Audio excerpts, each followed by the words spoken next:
What's going on, everybody, and welcome back to the channel. Today is a very big day. I just came out with my 1 through 12 running back rankings, and I thought, hey, let's follow that up with some running backs that I'm out on this year. Running backs that I'm just not even going to take because I don't think they're worth the risk. I don't think the players are talented enough.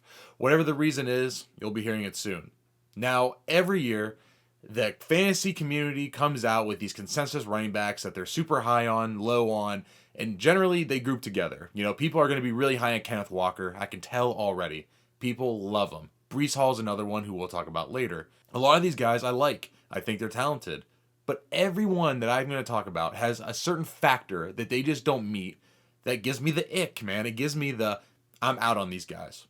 So whether it's injury, situation, or just purely talent, these are my three running backs that I'm out on for 2023. So the first guy that I want to talk about is rookie running back Bijan Robinson, going currently on Fantasy Pros and half PPR leagues as the number 5 running back overall.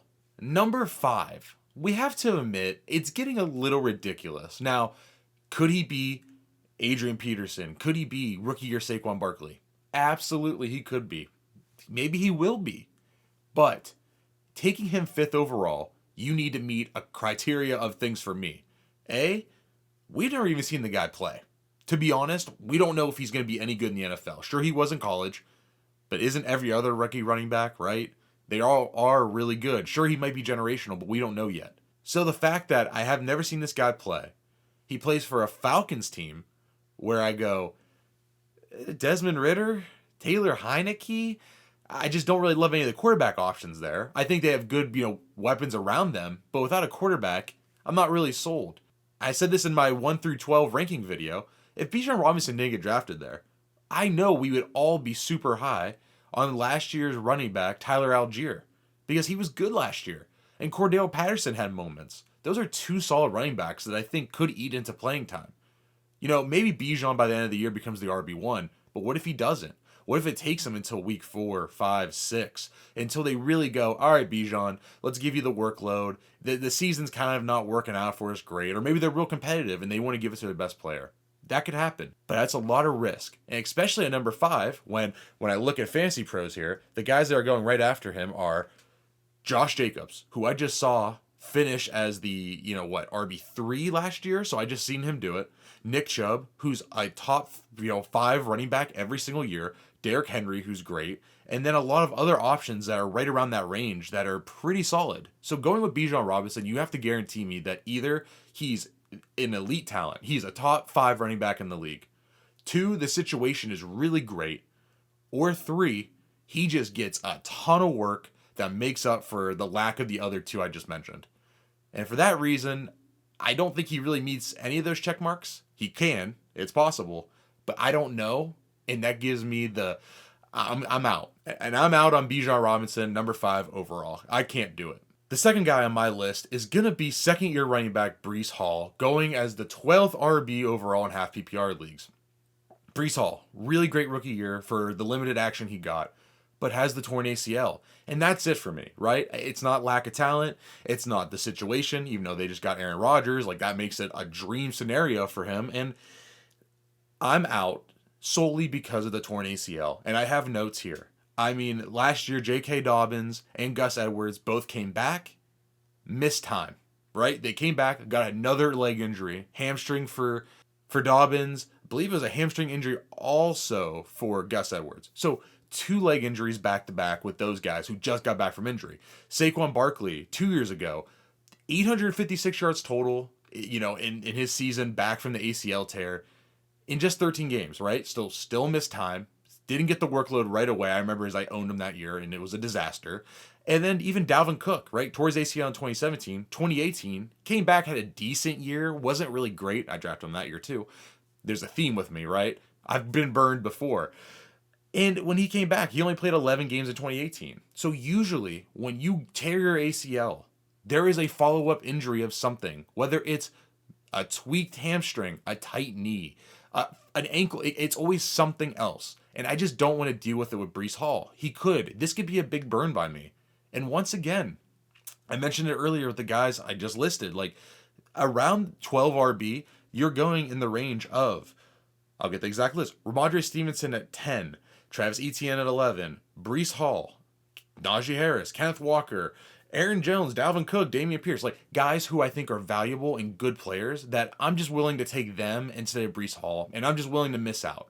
I'm not trying to deal with Breece Hall's knee being an issue and will he start the season? Does he come back in week 1 or week 2 and then he gets some of the touches and not all because I have to work him in? I just don't want to play that game, and I'm willing to spend my draft capital somewhere else outside of Breece Hall. So for that reason, I am out on Breece Hall this year. And the last guy that I want to talk about is another running back going right after Breece Hall, the 13th RB overall in half PPR leagues. It's Naji Harris. And this one goes back a little bit to my Bijan Robinson argument, where I go, he doesn't meet the requirements for me to take him. You know, RB13, you start to get into territory where I mentioned some guys like a second ago that I do like. I like a lot of those guys. But what does Naji Harris have that makes him really desirable for fantasy, right? Talent. Is he that talented? I think he's a big back, and that's it. He can catch some passes, and he's good in the red zone because he's huge, but he hasn't put up super crazy, like, elite touchdown numbers. I think the guys around him that I just listed, like, if I had to go talent-wise, I think number 9, Tony Pollard, more talented. Ramondre Stevenson, more talented. Travis Etienne, Breece Hall, Kenneth Walker, Aaron Jones, Dalvin Cook, Dameon Pierce. I think all those guys are more talented than Naji Harris. So that's an L for me in the talent category. Then I go Pittsburgh's offense. Are you sold on that offense? They weren't great last year. Matt Canada's offense, you know, Kenny Pickett as a second-year player, I mean, maybe he's good. Maybe he has a good season. But as a rookie, he was okay.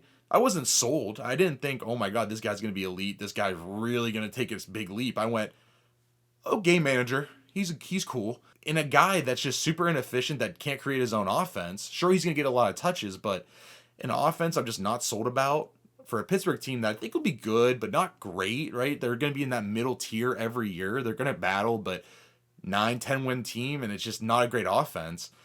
I just don't think Naji Harris has the talent to overcome it. I mean, back-to-back seasons of him averaging 3.8 and 3.9 yards per carry. Not that that's the whole story. You know, he does have a bad offensive line, but when you really can't create for yourself, I go, all right, man. I don't think I buy it anymore. I'm out on Naji Harris. He had a great back half of last season, but I can't bank on it anymore. I can't bank on the big touchdown guy that might not get touchdowns and barely runs for 1,000 yards. Like, I can't do it. So for those reasons, once again, I am out. I am not taking Naji Harris in 2023. You might hate me for it, but I can't do it. And all right, those are my 3 running backs for 2023 that I am out on. These guys I will not be taking in the upcoming draft unless something drastically changes, which I don't think it will. Thanks for watching my video today. If you liked the video, leave a like down below. Subscribe to the channel if you're new. I'll be posting videos more frequently. I just actually bought a house, so I'm trying to transition into my new house, you know, make a studio for myself so I can keep recording videos and make the channel poppin'. This is a big summer for us. Fantasy football is starting to get into full bloom here. I mean, we just had the NFL draft. Training camps are coming. It's big. So stick around. Stay tuned. If you like the video, leave a like down below. Subscribe for more, and I'll see you guys next time.